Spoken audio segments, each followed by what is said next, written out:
Fine. அப்போது இப்படி இருக்குன்னு நம்ம பார்த்தாச்சு இல்லையா? இப்போ இதில் ரெண்டு பக்கமும் என்ன இருக்குது? லிக்விடிட்டி இருக்குது.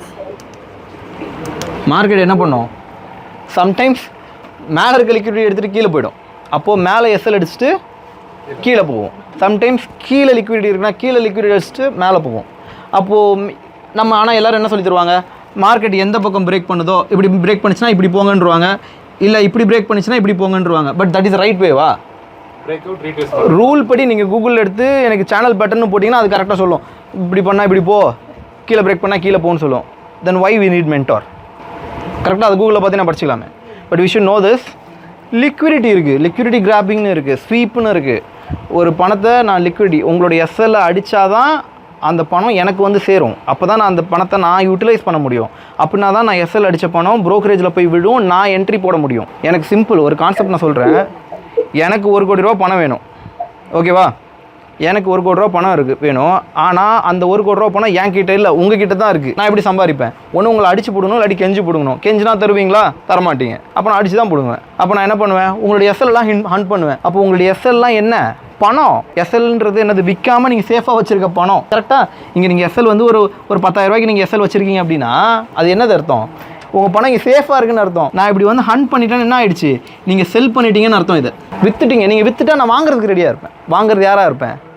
இன்ஸ்டியூஷன். அப்போ எனக்கு பணம் வேணும்னா என்ன பண்ணும்? உங்கள் பணத்தை ஹண்ட் பண்ணால் தான் கிடைக்கும். ஏன்னா மார்க்கெட்டில் உற்பத்தி ஆகி தான் இருக்குது, உற்பத்தி ஆகிக்கிட்டே இல்லை. ஷேர்ஸுன்றதாக இருந்தாலும் சரி, கோல்டாக இருந்தாலும் சரி, லைக் இன்னைக்கு மார்க்கெட்டில் இவ்வளோ தான் இருக்குது. அப்போ இதில் இவ்வளோ நீங்கள் வச்சுருக்கீங்கன்னா மீதி எனக்கு வேணும். இவ்வளோத்தையும் நீங்கள் வச்சுருக்கீங்கன்னா உங்ககிட்ட இருந்தால் நான் பிடிங்க வேணும். ஆமாவா? ஸோ இப்படி தான் ஒவ்வொரு விஷயங்களையும் நம்ம புரிஞ்சுட்டு கொண்டு போகணும். ஓகே, சரி, ஃபைன். அடுத்து இப்படி ஒரு சேனல் இருக்குது. எதுக்கு கீழே வரணும்? கீழே வரணும், ஃபைன். இங்கே எல்லாரோட ஸ்டாப் லாஸ் வச்சுருப்பாங்களா? மார்க்கெட் கீழே வருமா?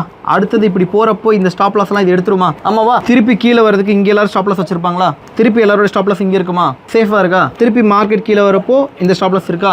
திருப்பி மார்க்கெட் மேலே போகிறப்போ ஃபைன், ஃபைன். இப்போ இதை நான் அழிச்சிடுறேன். இப்போ இந்த ட்ரெண்டுக்கு சொல்லுங்கள். இப்போ நான் சொல்லி கொடுத்துட்டேன், இதை டெப்த்தாக பார்க்க போகிறோம். இப்போ ஃபஸ்ட்டு இப்படி வராது. ஃபஸ்ட்டு என்ன வரும்? இப்படி தானே வரும். கரெக்டாக இல்லையா?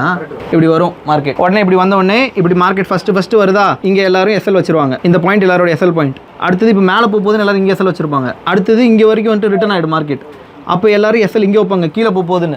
அப்புறம் கீழே போயிட்டு இருக்குள்ள இப்படி மார்க்கெட் கீழே இறங்கி வரப்போ இந்த இடத்துல இருக்கக்கூடிய எஸ்எல்லை இவன் எடுத்துருவான். ஓகே, அடுத்தது மார்க்கெட் மறுபடியும் கீழே வந்துட்டே இருக்குது. இப்போ இந்த இடத்துல மறுபடியும் எல்லாரும் என்ன பண்ணுவாங்க? எஸ்எல் புதுசாக வைப்பாங்க, மார்க்கெட் மேலே போகுதுன்னு. அடுத்தது கீழே வருதுன்னு இங்கே வைப்பாங்க, அடுத்தது மேலே போகுதுன்றது இங்கே வைப்பாங்க. கான்செப்ட் கிளியரா? இப்போ இப்படிலாம் இருந்த உடனே நம்ம ஆளுங்க என்ன பண்ணுவோம்? ஒரு ட்ரெண்ட் லைன். ஆமாவா? அடுத்தது கீழே ஒரு ட்ரெண்ட் லைன். இப்போ இதுக்கு பேர் என்ன வச்சிடலாம்? சேனல்னு பேர் வச்சிடலாம். சேனல் பேட்டர்ன் டவுன் ட்ரெண்ட் சேனல்னு வச்சிடலாம். அது இப்போ டவுன் ட்ரெண்ட் சேனல்னு நான் பேர் வச்சிட்டேன்னா மார்க்கெட் எந்த பக்கம் போகணும்? கீழே தான் போகணும். கீழே போகணும் எதிர்பார்ப்போம், மேலே போகும். ஆனால் மார்க்கெட் மேலே தான் போகணும். பார்க்க சேனல் கீழே போயிருக்கு. நம்ம கண்டிஷன் ஒன்று இருக்குல்ல, இங்கே இருக்கிற எஸ்எல்லாம் இவன் எடுத்துட்டான், இங்கே இருக்கிற எஸ்எல் இவன் எடுத்துட்டான். இப்போ லாஸ்ட்டாக எஸ்எல் இந்த இடத்துல தான் இருக்குது. ஆனால் இங்கே பாருங்க, இந்த எஸ்எல் சேஃபாக இருக்கா? இந்த எஸ்எல் சேஃபாக இருக்கா? இங்கே இருக்கிற லிக்விடிட்டி இன்னும் யாரும் எடுக்காமல் இருக்காங்களா? பணம் அப்போ பத்திரமா எல்லாருடைய பணம் அங்கே இருக்கா? அப்போ நான் அந்த எந்த பக்கம் தான் போய் ஆகணும்? அதிக ப்ராபபிலிட்டி எந்த பக்கம் தான் இருக்குது? இப்படி வந்து இந்த இடத்துல ரீடெஸ்ட்டு, இங்கே கன்ஃபர்மேஷன் அதெல்லாம் இருக்கும். ஓகே, அப்புறம் இங்கேருந்து மார்க்கெட் இப்படி போயிடும். ஏன்னா இங்கே எல்லாருடைய எஸ்எல்ஸும் சேஃபாக இருக்குது. இதெல்லாம் நான் எடுக்கணும். பணம் எதுக்கு? மார்க்கெட் ஏன் ரன் ஆகுது? சும்மா மேலே கீழே போயிட்டு வந்திருக்குன்னு நினைக்கிறீங்களா? No no no no. Market ஏன் ரன் ஆகுதுன்னா லிக்விடிட்டியை ஃபைன் பண்ணி உங்கள் பணத்தையும் என் பணத்தையும் யாரோ ஒருத்தங்க எடுத்தே ஆகணும். அப்படின்னா தான் அவன் பணக்காரன் ஆக முடியும். நீங்களோ நானோ சும்மா ப்ராஃபிட் பண்ணுறது விடுறது, ப்ராஃபிட் பண்ணுறது விடுறது, இதுக்கு ட்ரேடிங் கிடையாது. ட்ரேடிங்கிறது எதுக்கு நடக்குது? பணக்காரவங்க, ஐ மீன் இன்ஸ்டிடியூஷன்ஸ் உங்களுடைய பணத்தை எடுத்துக்கிறதுக்காக தான் ட்ரேட் நடக்குது. நீங்கள் இன்ஸ்டிடியூஷன்ஸ் கூட ட்ராவல் பண்ணுறது கற்றுக்கிட்டிங்கன்னா நீங்கள் ப்ராஃபிட்டலாக இருக்கலாம். இல்லை நான் ரீட்டெயிலராக தான் இருக்கேன், நான் ரீட்டெயில் மார்க்கெட் கூட எஸ்எல் வச்சு ஜாலியாக இருக்கேன் அப்படின்னா உங்கள் எஸ்எல் ஹண்ட் ஆகிட்டே இருக்கும். நமக்கு எல்லாருக்கும் ஒரு கான்செப்ட் தெரியும்ல, பெரிய முதலீடுகளோட நம்மளோட போட்டி போட முடியாது. பட் டோன்ட் வரி, போட்டி போட வேணாம். அவங்க முதுகுல ஏறி அழகா சவாரி பண்ணலாம், நோ ப்ராப்ளம். சார் ஒரு டவுட் சார். என்னம்மா? இப்போ கீழே வந்து ஹண்ட் ஆயிடுச்சு ஓகேங்களா? கீழே எல்லா எஸ்எல்லும் எடுத்துட்டாச்சு, இங்க எடுத்தாச்சு, இது எடுத்தாச்சு. பட் இது இன்னும் எடுக்கல. மேல இருக்குறது எடுக்கல. இதை இன்னும் எடுக்கல.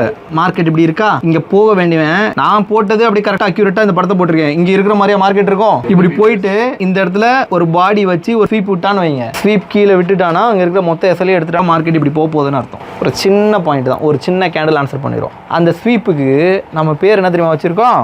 ஹேமர் கேண்டில்னு வச்சுருக்கோம் கரெக்டா. பட் ஹேமர் கேண்டில்லாம் சொல்லக்கூடாது. Okay, it's buyer candle. நம்மளுக்கு கேண்டிலுக்கு பேர் வைக்கக்கூடாது. That is the first rule. கேண்டிலுக்கு பேர், கேண்டிலை கண்டுபிடிச்சது யாருன்னா பேர் சொல்லுவீங்க. கேண்டிலுக்கு பேர் வச்சவன் யாருன்னு கேட்டால் சொல்ல முடியுமா?